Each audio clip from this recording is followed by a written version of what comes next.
for our webinar this evening. We are talking this evening about growing Ontario's Greenbelt, and we're talking broadly about the importance of growing the Greenbelt to maintain, restore, and improve our natural areas, waters, and farmlands, as well as hearing from speakers from the Grand River watershed in the Guelph and Wellington area about the issues that are impacting our communities. My name is April Wepler. I am the Engagement Coordinator for the Healthy Great Lakes Program at the Canadian Environmental Law Association, or CELA. And before we get started with the webinar logistics, I'd like to start with a land acknowledgement. I myself am here in Guelph, and we are on the traditional lands of the Attawandaron, Anishinaabeg, and Haudenosaunee peoples, and are on the treaty lands of the Mississaugas of the Credit First Nation and the Six Nations of the Grand Watershed. We are within the jurisdiction of the Two-Row Wampum and the Dish with One Spoon Covenant. And in just a moment when I'm finished, I'm going to pop a little link in the chat. There's a really lovely land acknowledgement video that some folks from the University of Guelph did that I discovered the other day. So I'll share that with you. We are hosting our webinar today on Zoom, and we're using the webinar platform. I'm sure many of you are familiar with it by now, since we're all doing things on Zoom. But just so you're aware, your microphones and your videos are automatically turned off for the webinar today. So if you have questions, if you'd like to introduce yourself, let us know where you are this evening. You can do that in one of two ways. You can either use the Q&A box. So if you hold your mouse over the bottom of your Zoom window, you're going to see a little Q&A icon, and you can pop some questions in there for us. You're also welcome to use the chat. We have a reasonable number of people on the line, so we can use both of those methods for communicating this evening. And you're welcome to share your questions at any time. We are recording the presentation portion of our webinar this evening. And then once the presentations are done, we're going to stop that recording and move into a discussion period where we'll be taking all of those questions. The presentation portion, the recording, will be posted on our website in the next day or so, so that will be available to everyone to share. For our speakers this evening, we have a great roster of knowledgeable and passionate people to speak with you about the Greenbelt today. So I'll introduce each of them before their presentations. Before I pass the mic over to our first speaker, we like to do a couple of quick polls to just get a sense of who we have on the line, since we can't do the traditional roll call. So the first thing I'm going to ask you is to just let me know what sector you represent.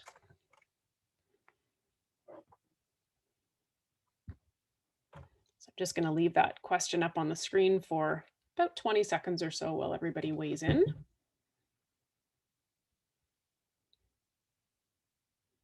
And if I didn't cover your sector in this polling question, feel free to let me know in the chat box as well. Oh, and someone knows the video I was referring to. Oh, that's great. I will pop that link in a moment. Yeah, it's a local artist that did the illustrations on it as well. It's lovely. Okay, so here are our results for sectors. So not surprisingly, we have lots of folks on the line from environmental organizations, some government reps as well, some academics and students, and then lots of other, which I assume in this case is probably referring to, interested individuals, advocates, champions, that sort of thing. Next up, I would love for you to tell me where you are located. And I'm realizing as I launch this poll, this is an older version of this poll that is very sort of traditional geographically based. We've switched it to be watersheds more recently, which is a little more fun. But this will give us a flavor of where everyone is anyway.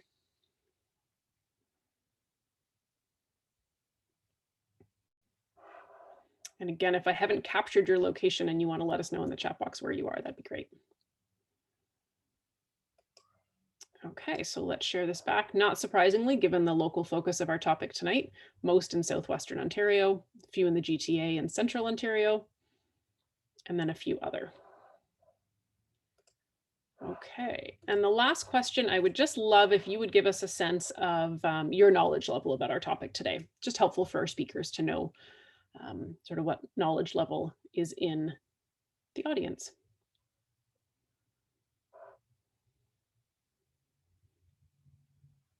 Great, I'll just leave this up for a couple more seconds. Okay, so great. A few people indicating they're really familiar with this topic and most moderately familiar, a couple not at all. So that's great, thanks for letting us know that. All right. I think without further ado, I can now pass the microphone over to Anastasia. But oh, sorry, I forgot to do our agenda real quick. Maria, can you show me the next slide?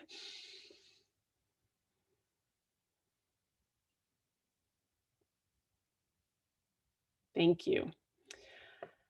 Yeah, so as I mentioned, introductions, we've done that, and then we're going to have 4 presentations this evening, and then we'll move into our discussion period. So Maria, if you want to pull that deck down and put Anastasia's up. Anastasia, you can turn your camera on and your mic on whenever you're ready. Thank Oh, you, you're April. 2 years, I'm mispronouncing your name. Hi, everybody. I'm Anastasia. April and I work together at the Canadian Environmental Law Association, along with Maria, our lawyer in training. And my job is to explain and try not to speak too fast, but explain very quickly how we got here, how we got to where we are today in terms of what is the Greenbelt, what happened in the 2015 review, and then where we are today in terms of the consultation we find ourselves in now. As I was looking at the attendees, some of you have heard this talk already. I'll try and make it have a few extra points this time. And many of you also know that for a number of years, at least 2 decades, I lived in Guelph, and the area around Guelph is very amazing, and it's a special place. So I'm excited to be here tonight to tell you a little bit about the journey to date. Maria, the next slide. If you don't already know the Canadian Environmental Law Association, we are a specialty clinic within a province-wide network of legal aid clinics funded almost exclusively by Legal Aid Ontario. And we at the Canadian Environmental Law Association, or CELA, provide legal representation in tribunals and court cases. We do policy analysis, and we also do public legal education, which is what lawyers call the kind of thing like we're doing tonight. And we are advocating for environmental justice for low-income, disproportionately impacted, vulnerable individuals and communities. And my job, I lead the Healthy Great Lakes program, which is funded by the Charles Stewart Mott Foundation, to look specifically at waters and wetlands in the Great Lakes, St. Lawrence River, and Ottawa River basins. And although I am a lawyer, what I talk about tonight is legal information. It's not specific legal advice. And if you do need legal advice, there are definitely ways to reach out to our organization or others to get help. Next slide. The first part is a little bit about how we got a Greenbelt and the legislative history. Next slide, please. It's this piece of legislation is part of a provincially led local land use planning framework. And there are a number of pieces that go together with that. But this particular one is a component that is representing the provincial interest in ensuring that we curb urban sprawl, we have vibrant rural communities, and protect biodiversity and water for future generations. The legislation itself defines terms such as the Greenbelt area and the protected countryside. It establishes that we will have a Greenbelt plan and we will have a Greenbelt Council that advises on this piece of legislation. And it outlines provisions for what land use planning decisions, if there are a need to conform with or a need to resolve a conflict, it outlines those things as well. Next slide, please. The Greenbelt area, which sometimes is just referred to as the boundary of the Greenbelt, it is the way in which the Lieutenant Governor and Council, which I've loosely called Cabinet, is given discretion to put in a regulation a Greenbelt area. And that's what designate means. They did this in 2005. Cabinet can also amend the Greenbelt area, as they have done twice so far. And it is required by law that the Oak Ridges Moraine area and the Niagara Escarpment Plan area are part of the Greenbelt in the sense that they are included in this definition of the Greenbelt area. Those two very important places, the Niagara Escarpment and the Oak Ridges Moraine, are protected by their own legislation. And then the protected countryside is what we are talking about almost exclusively when we're looking at the Greenbelt Act itself. There is also a requirement in the law that you cannot reduce the total size of the Greenbelt area. Next slide, please. The Greenbelt Act requires that there is going to be a plan that contains policies. It talks about how to coordinate land use decisions, and it sets out things like the agricultural system and the natural heritage system, which includes waters, and how those policies at the provincial level are raised to that level of importance. And then the policies that are in the plan, the legislation requires that decision-making conform with those policies. And if there are conflicts such that there's a municipal bylaw or municipal public work, they must not conflict with the policies in the Greenbelt Plan. Next slide, please.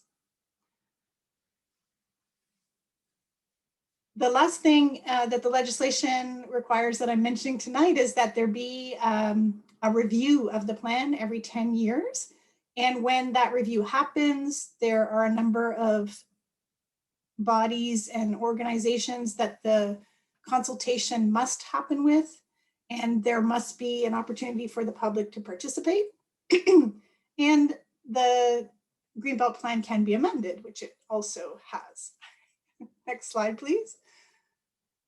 So in 2015, there was a coordinated land use plan review. As many of you are probably well aware, there are 4 provincial plans: the Niagara Escarpment Plan, the Oak Ridges Moraine Conservation Plan, the Greenbelt Plan, and the Growth Plan for the Greater Golden Horseshoe. All 4 plans were reviewed from 2015 to 2017. And if you want to go to the next slide, please, Maria. In that coordinated planning review, there was an advisory panel established, and numerous consultations happened and town halls happened, and recommendations were provided by that advisory panel, including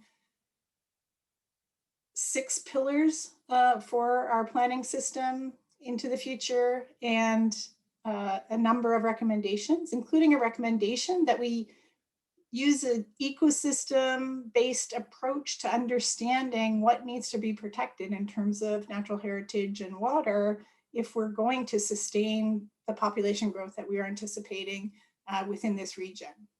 Next slide, please. And as a result, the government initiated a consultation about protecting water for future generations by expanding the Greenbelt.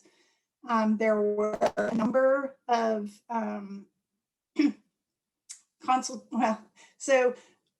Environmental Law Association, along with Ontario Headwaters Institute and Ontario Environment Network, we ran a series of in-person workshops where we talked with everybody in their communities all around the Greenbelt and on the edges of the Greenbelt about what's important to them in terms of protecting water for future generations, and made a number of recommendations to the government of the day.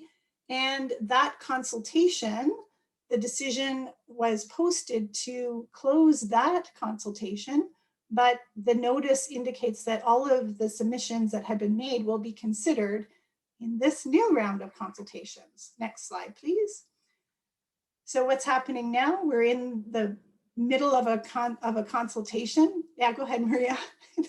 We're in the middle of a consultation that the Ministry of Municipal Affairs and Housing has opened. There are specific questions about the areas that you're going to hear our other speakers speak to that are being proposed as priority areas for expanding the Greenbelt. But there are also these broader questions about other potential areas how to balance and prioritize different provincial priorities and any other priorities that you think ought to be considered. Under the Environmental Bill of Rights, you have the right to participate in this environmental decision making, and your comments, once submitted, the Environmental Bill of Rights requires that they be considered. And so this is an opportune time to raise your voice, to indicate your answers to the questions, and you'll hear more about the very specific areas that are being proposed for the Guelph Wellington area and ideas from everybody else. I'm sure you have lots of questions and you'll want to remain engaged all the way through. So if you want to go to the next slide, you can always reach out to the Canadian Environmental Law Association. We have an action page. We'll be adding more materials to it. And after our other speakers, we'll have an opportunity to answer some of your questions. Thank you. Back to April. Thank you, Anna. I was impressed you can get through that volume of 15 plus years legislative context in 10 minutes. Well done. All right, Maria, if you would like to put Mike Marcolongo's deck up. Mike Marcolongo, our next speaker, is with Protect Our Moraine. And Mike, you can turn your camera on and your mic on whenever you're ready. Okay, can you hear me? We can. Great. Thanks for the opportunity to discuss the Greenbelt today. I'm going to be focusing more on the growth aspect and the implications for this area. As April was stating, I am with Protect Our Moraine, which is a not-for-profit that has established in the city of Guelph. Maria, if you could go to the next slide. So the Protect Our Moraine was established in 2018, and we basically rose to the occasion to better inform and influence the Clare Maltby secondary plan. And we're made up of 5 organizations, including Nature Guelph, Wellington Water Watchers, Guelph Urban Forest Friends, as well as the Architectural Conservancy local branch.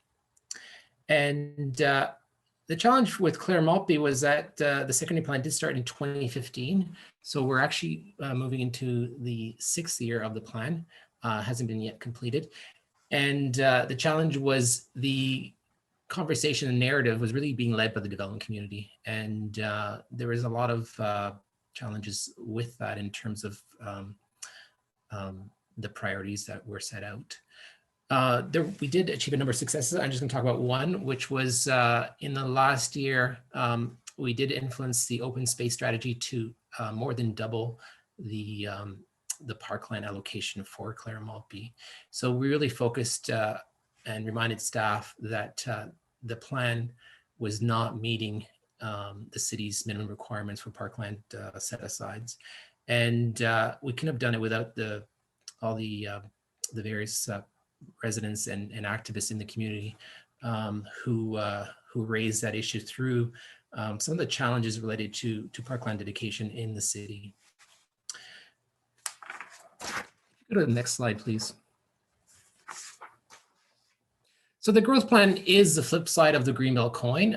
Both the growth plan, as Anastasia was mentioning, and the Greenbelt plan were enacted in 2005. In terms of what it means for growth, 50% of all new development, residential development, will be happening in the already built up areas of the city. And the downtowns or the urban growth centers will have much higher targets of 150 residents and jobs for Guelph, Brantford, and Cambridge. A little higher in Kitchener and Waterloo. Their targets are 200 residents and jobs per hectare. I also want to emphasize before we move on to the next slide, the intensification targets were actually diluted in the last year, a year and a half. In 2019, the province decided to reduce those numbers. We should be at 60% of all residential development occurring annually within the city was supposed to be 60% at this point in time. Next slide, please.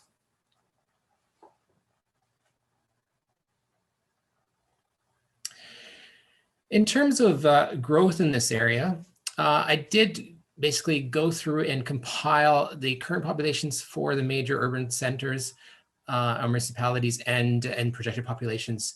So what you'll see here is for the 5 major municipalities, we currently have a population of just less than 950,000 residents.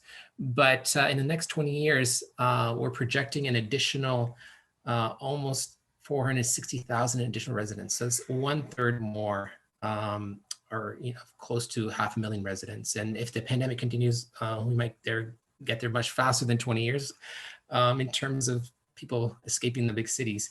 But that's all to say that in the next 20 years, we'll require 1/3 more housing, probably have 1/3 more cars on the road, unfortunately, and then 1/3 more water. And I think that speaks to the growth that we're expected to accommodate. Next slide, please.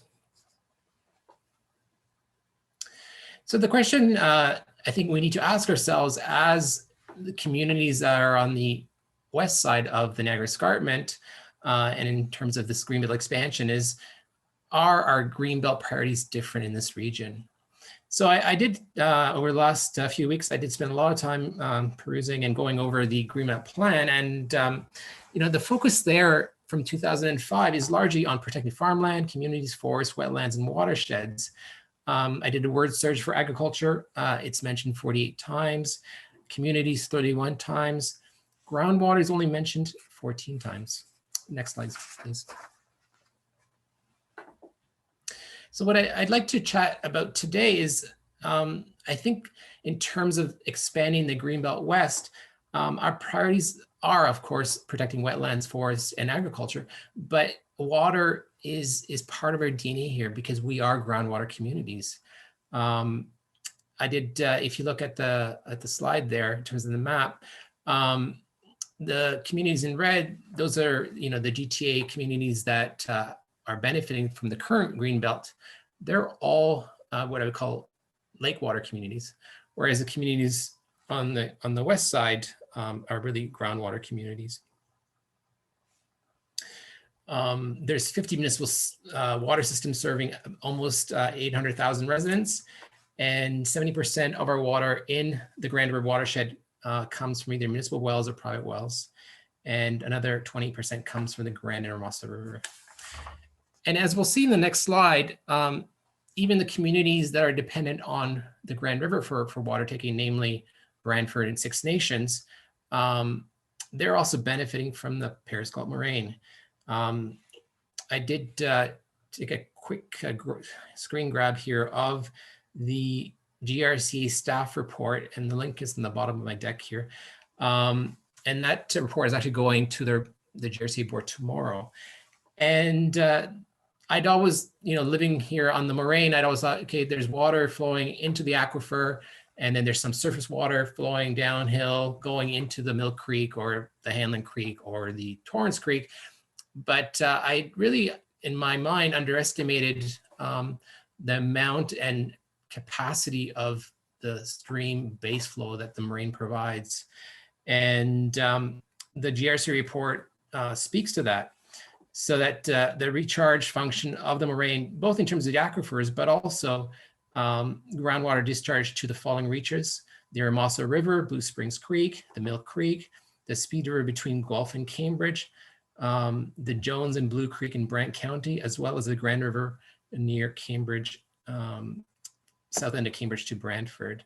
So that base flow is a significant augmentation, especially during dry periods and so on.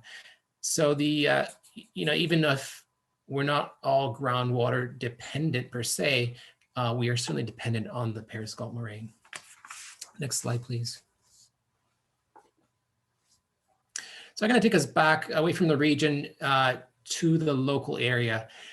And I really struggle with this slide because as you'll see in the map, so that's a screen grab of the study area. And you can see how the study area seems to be excluding the city of Guelph.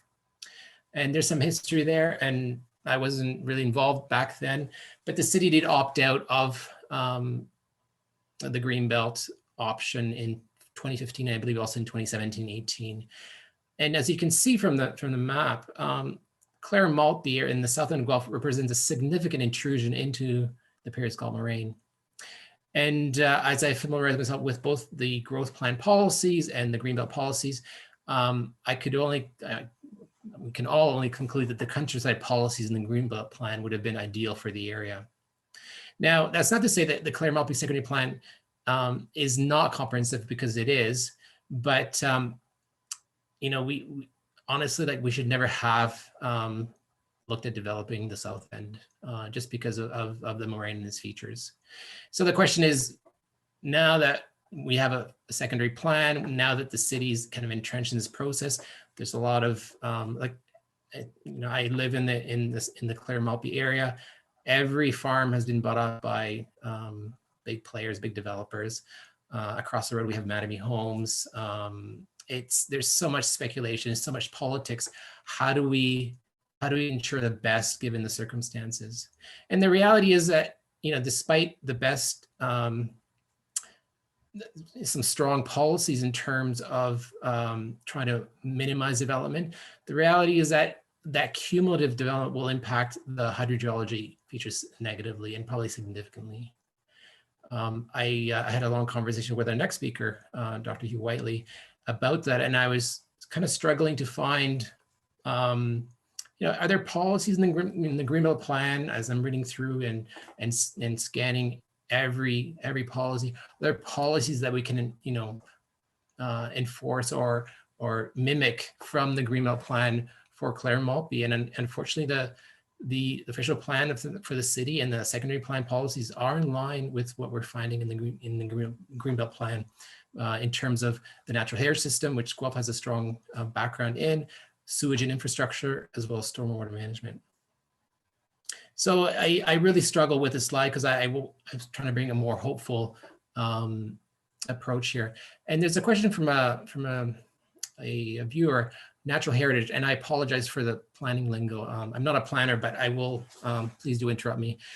So natural heritage essentially is the assembly of forest, parentheses significant wetlands, any significant natural features such as areas of natural and scientific interest. So it's a umbrella term for essentially the ecological systems that sustain us.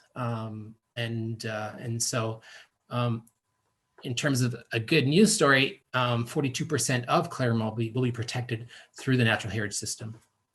I need to hurry up here. So I think it's important to have a conversation in the community about what are the opportunities for pushing for stronger policies in Clare Maltby. Next slide, please. I'm going to go to the township at this point. I was a bit taken aback by the township of Wellington's, the County of Wellington's planning report, which was quite negative and on the Greenbelt proposal, and certainly did not see it as an opportunity. So I did delegate yesterday to Puslinch Township Council, and Puslinch has quite a stake in this. Basically, the Greenbelt, if it is expanded, would cover over 95% of the township. It will prevent future annexations by neighbor municipalities. And council, instead of just kind of rubber stamping the report, did have a long conversation, and I applaud them.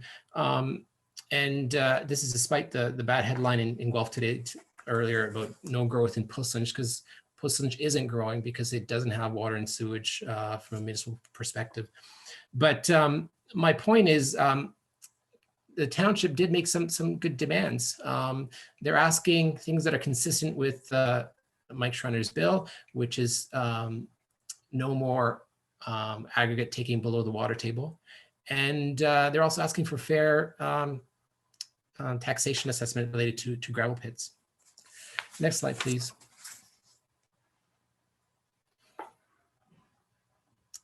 The next slide looks more at Guelph Hermosa, and you'll see on the top corner there, it basically the Greenbelt would embrace but not surround both the community of Eden Mills and the town of Rockwood on the south and western edge. I understand that Hidden Quarry is also in that area. So if the Greenbelt was applied, it could limit the what I call the aggregate shadow. And that's a real problem in Puslinch because one pit leads to another because either because they sell out to the pit owner or another company, but also because there's a lost community. There's and so on. So the aggregate shadow is a big issue in Puslinch, and there are additional requirements for pit owners in the Greenbelt. It certainly does not eliminate aggregate extraction.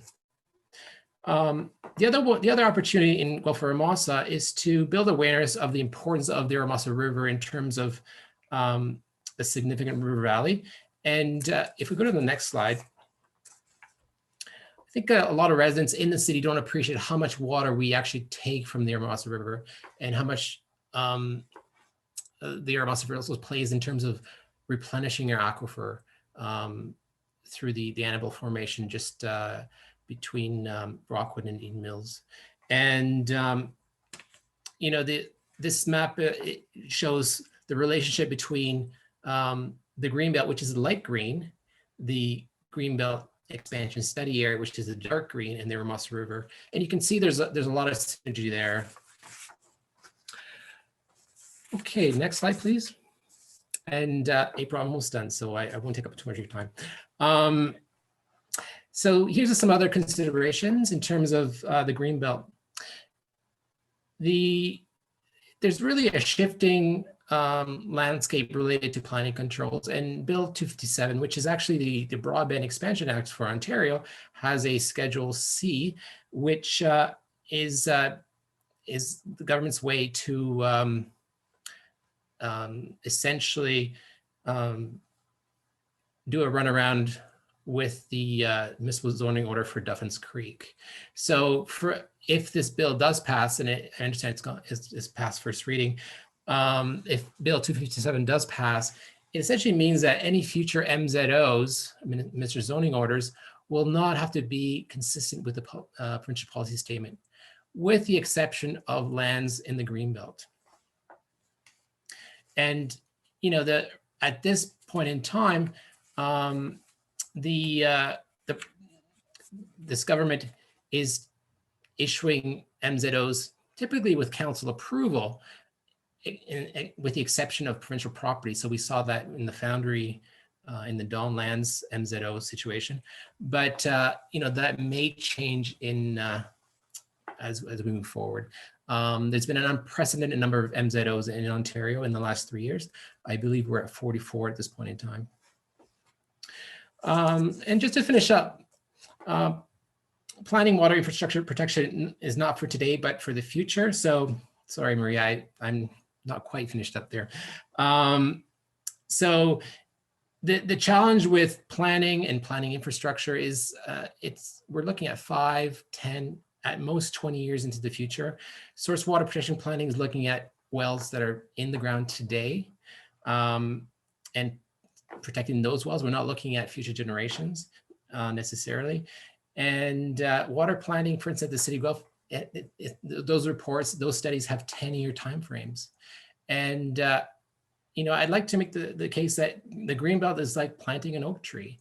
So this is the oak tree right behind the house here. And you know, the settlers that came to this farm, you know, they planted it almost 200 years ago. And that takes vision, right? And they had a long view on things.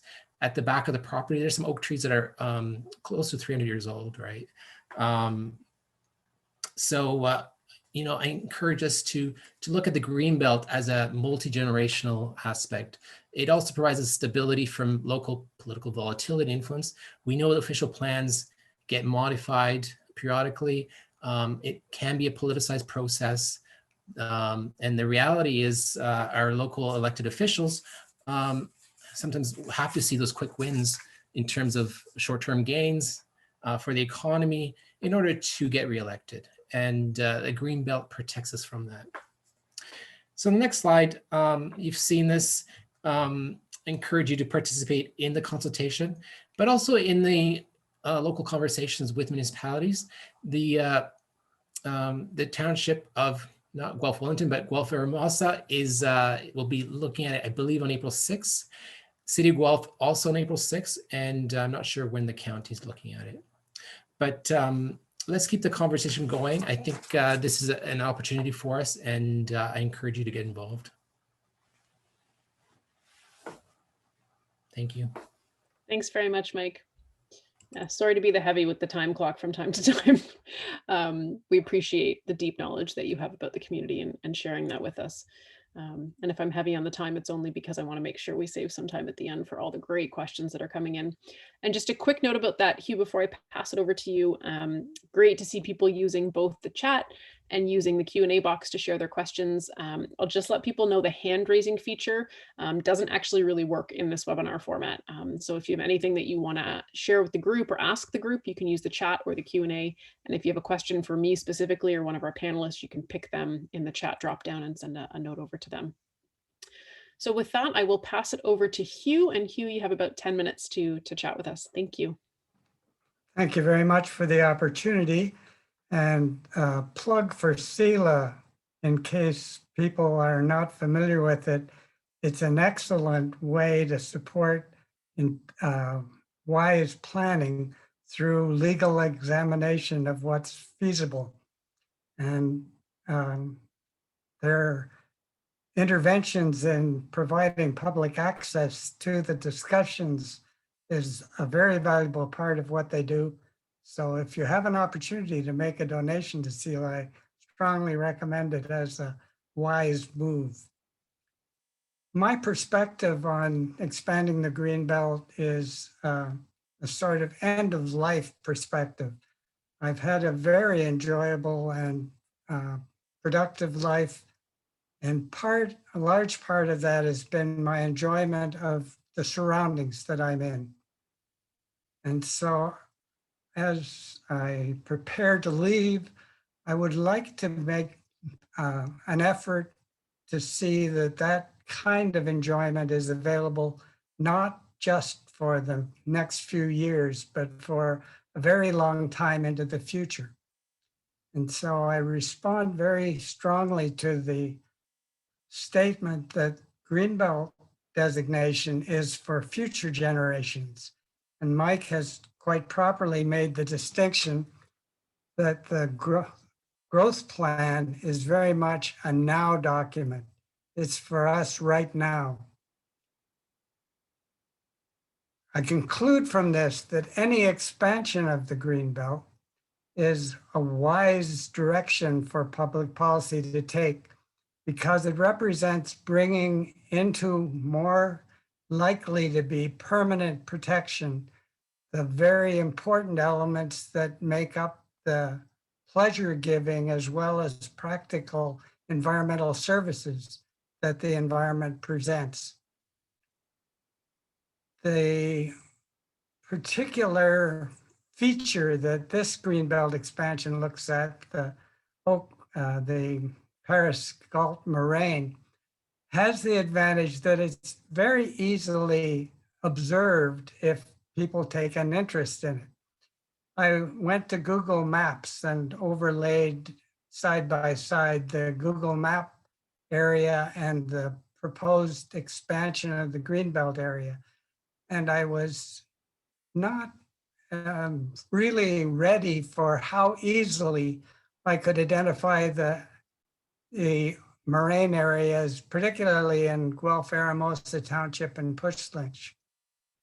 So it has a logic to it that should appeal to the public. The main interest that I have includes river valleys, and difficulty with limiting the proposed expansion to those areas that are clearly part of the moraine is that it fails to link the moraine features with the rivers that benefit from them. As Mike pointed out, base flow is a major contribution that comes from the moraine areas. And the rivers in which the base flow is flowing and providing benefit are not necessarily in the proposed expansion as it is currently mapped. So particularly in Guelph Aramosa Township, it comes to the Aramosa River several times, but I will be making a submission that suggests that beyond the immediate edge of the Moraine area, the plan should include in the protected countryside the outwash valleys and the main river valleys that receive the water as recharge from the moraine areas. I think that Mike has pretty well covered the benefits that the moraine protection will provide in terms of water. So I return to my earlier statement that protection of the countryside for urban dwellers is part of what I hope the Greenbelt expansion will provide. We're very fortunate that the region of Waterloo, without provincial intervention, has had an excellent countryside protection program since the region was established. And the reason that it has that is really largely Ken Sealing, who became the chair of the region and had a very long period as regional chair. And Ken loves the countryside. And he hired environmental planners who loved the countryside. And the consequence of that is that the region of Waterloo, in responding to the Greenbelt expansion, quite reasonably says, unless the expansion is as protective as we are, it would be better not to do it. And I would suggest that the reason for doing it as a provincial policy as compared to the allowing very progressive municipalities to act is that there is more permanency and more inertia preventing change if the policy is developed at a provincial level. Some municipalities are very good, but there are frequently periods when municipal politicians are very short-sighted, and having a provincial policy is a much more protective element in the long run. And Ontario has a very good record in that direction. The Niagara Escarpment protection that's now incorporated in the protected areas came with a great deal of foresight being shown by the political leadership in Ontario. And we should strongly support that whenever it provides an opportunity for continuation. So I'm a strong supporter of expanding the Greenbelt. There are it's a step, but it's not the final destination. I think we're about 50 years away from recognition that population stability is the future. The number of countries that are now reaching population stability or decreasing population grows every year and is quite large. And Canada has been adopting a continued expansion of population policy quite reasonably, but it depends on attracting supportive people from outside the country who don't require large amounts of assistance to maintain and support themselves. And that's going to change. And so my projection is that we're going to reach population stability in Canada like the rest of the world. So what we're doing now is protecting elements that will be available when we're in that stable period when we've moved away from growth as the requirement for prosperity to better forms of support for prosperity.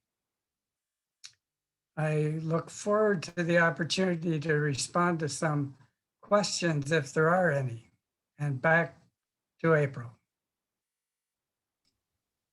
Thank you very much, Hugh. Appreciate that perspective quite a bit. I'm rapidly losing my light in the background here. I'm sure others are having the same problem as the sun is setting outside. All right, Maria, if you could put up, no, sorry, we don't have a deck for our next speaker. Never mind, not trying to alarm anyone. So I just very quickly want to say, I apologize. I forgot to introduce Hugh in my rush to talk about the different engagement platforms that we're using. So for those who might not know Hugh, Dr. Hugh Whiteley is a retired professor from the University of Guelph. So thank you for those remarks, Hugh, and my apologies for not introducing you before. Our next speaker this evening is MPP Mike Schreiner, who is the MPP for Guelph.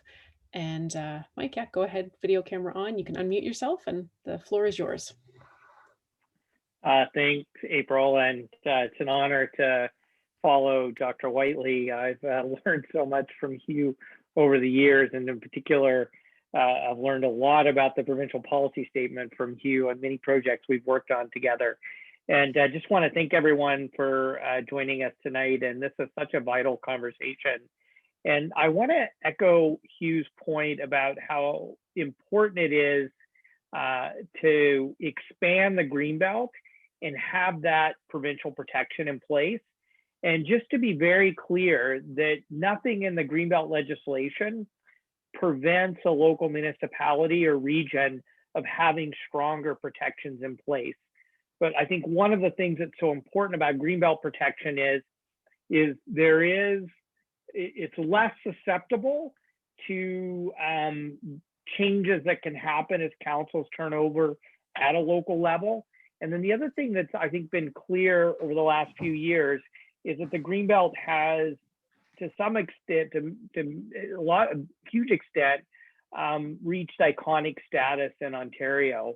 I just want to remind people in 2018, the Ford government did put forward legislation that would have opened the Greenbelt for development, Schedule 10 of Bill 66. And there was a huge backlash against that. And it was at a time, early in the Ford government's mandate when they were just steamrolling all kinds of legislation through. That was back when they, were cutting Toronto City Council in half, eliminating the climate plan, a whole host of things. And that was, in many respects, the first sort of defeat of their agenda. And since then, the government has made it very clear that they are not going to touch the Greenbelt. And every time there's even a suggestion, so as an example, when they've gutted the ability of conservation authorities to protect our drinking water and protect us from flooding, which can, I think, compromise the integrity of the Greenbelt, which led to David Crombie and other members of the Greenbelt Commission resigning. The government moved very quickly to try to cover themselves. One of them, I think, one of those moves being the particular consultation we're talking about. So I think having Greenbelt expansion and protections in place are really important. I've noticed a few questions about some of the limitations around Greenbelt protection, and there are. So public infrastructure can be built in the Greenbelt. One of the first campaigns I ran when I first became leader of the Green Party of Ontario was a campaign to try to oppose the Holland Marsh Peaker plant, which is a gas-fired plant in the Greenbelt on the edge of the Holland Marsh agricultural land that was brought forward by the previous Liberal government. We lost that battle, but it was a reminder to me that public infrastructure can be built in the Greenbelt. And then obviously the current battle that I'm engaged in, and I'm sure many of the people on this consultation are, is working to stop the GTA West Highway 413, which will pave over 400 acres of the Greenbelt and an additional 2,000 acres of prime farmland, primarily through the Peel Plain region. And then what's received less publicity, but is also very disturbing, is the Holland Marsh Highway, or the Bradford Bypass, which will connect the 404 and the 400 in the Holland Marsh region, again, going through Greenbelt lands. And my hope is that through citizen engagement and loud activism and opposition from local municipalities, that we can prevent both of those pieces of public infrastructure from being built in the Greenbelt. So there are limitations to Greenbelt expansion. That being said, I think Greenbelt expansion is critically important. The current consultation, and all of you should note that the deadline for submitting your comments is April 19th, I think provides a great opportunity for us to not only say, hey, we want to protect the existing boundary of the Greenbelt, and that we want to expand it to include the Periscope Moraine, and I'll talk about that in a second because it relates to my private members bill. But I would also encourage everyone to strongly push for a comprehensive Blue Belt expansion, particularly related to what came out of the Crombie Commission report and the work that Environmental Defense and another, I think CELA and a number of other environmental organizations produced in terms of pushing the last government on Greenbelt expansion, which would be much more aggressive in protecting our waterways throughout the Greenbelt region than what the current government is proposing. And I would say, let's go for it. Push as hard as we can for the strongest and largest expansion of protections as possible, which would certainly in our region address some of the concerns that both Mike and Hugh brought forward. The Periscope Moraine provides like a large foundation of this particular consultation, and it relates to my bill, Bill 71, the Periscope Moraine Conservation Act, which I want to thank groups like the Protect Our Moraine and Wellington Water Watchers and many other groups who I consulted in putting this bill together, including Mississaugas of the Credit First Nation, and who I engaged in really meaningful consultations on in the drafting of the bill. And that bill is based on the Oak Ridges Moraine Conservation Act, and in some respects has some stronger protections than the Greenbelt Act, and in some respects has some weaker protections than the Greenbelt Act. So like the Oak Ridges Moraine Act, the Periscope Moraine Act does not prevent development.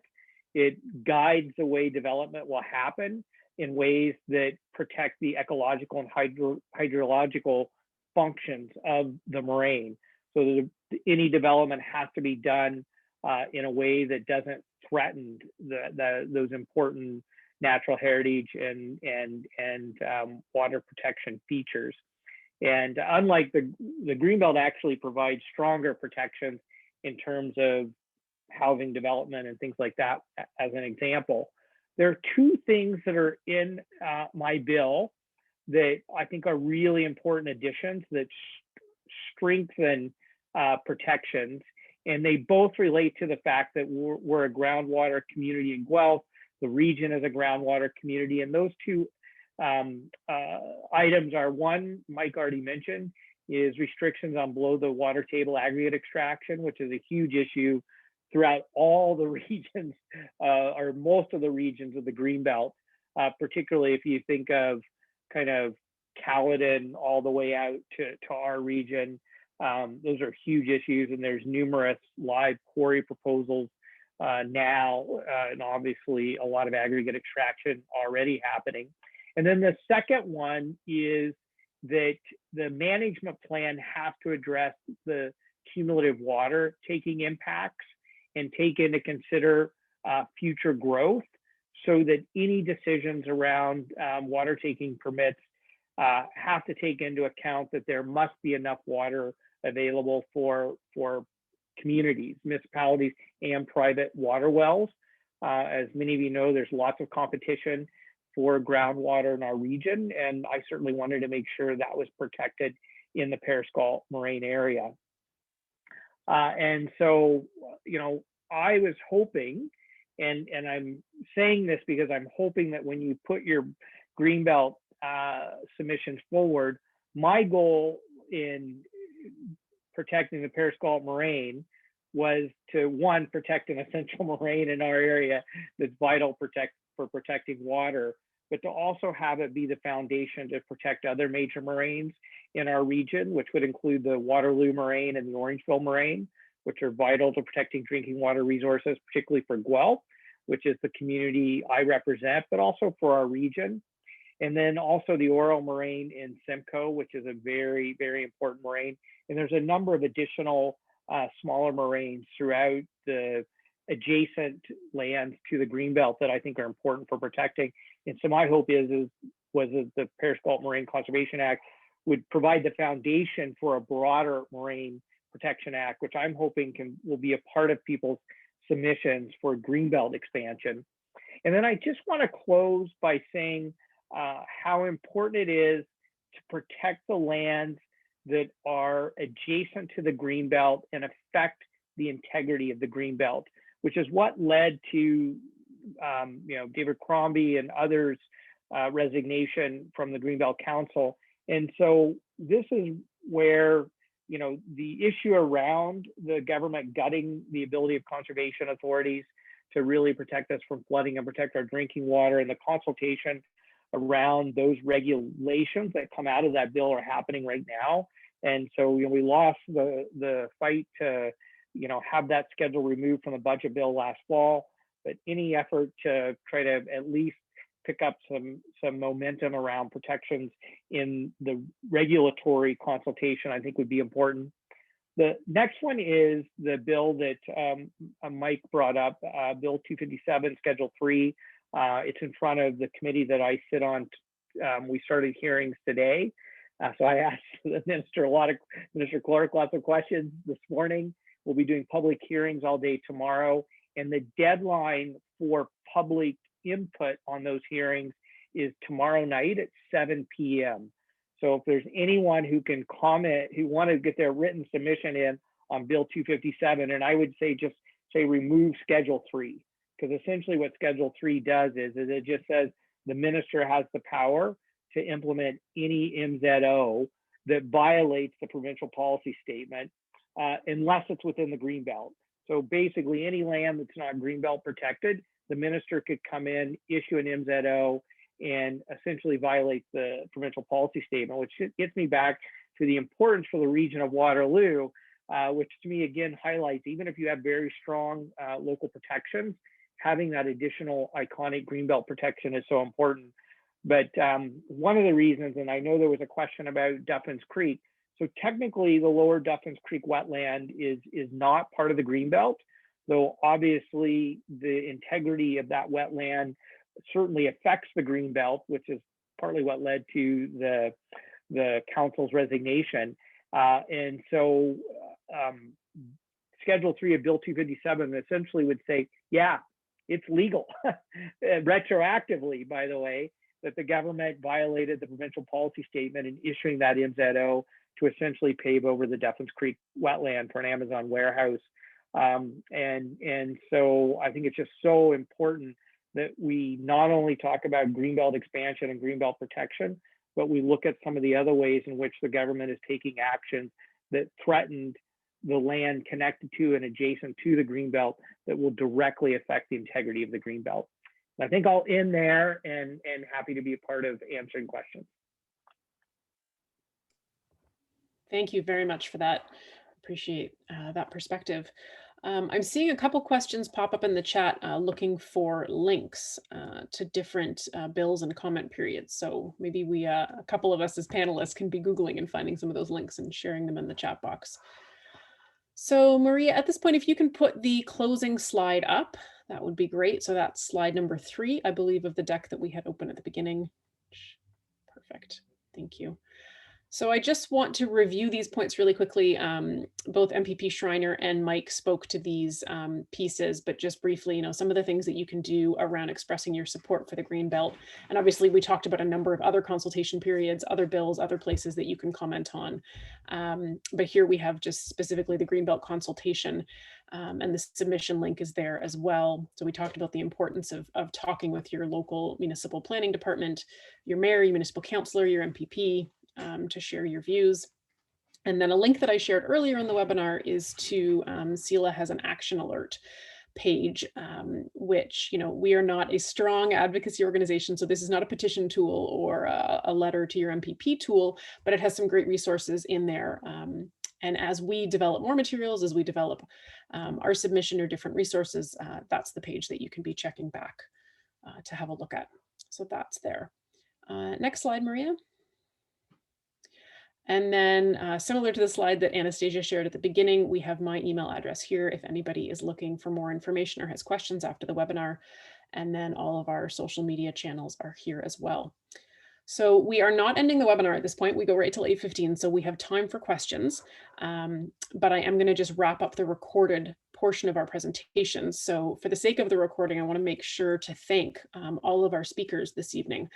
So Anastasia Lintner from CELA, Mike Marcolongo from Protect Our Moraine, Dr. Hugh Whiteley from the University of Guelph, and MPP Mike Schreiner for taking the time to speak with us this evening. And with that, I'm going to finish the recorded portion of our evening. Thank you all. And at this point, I would ask all of our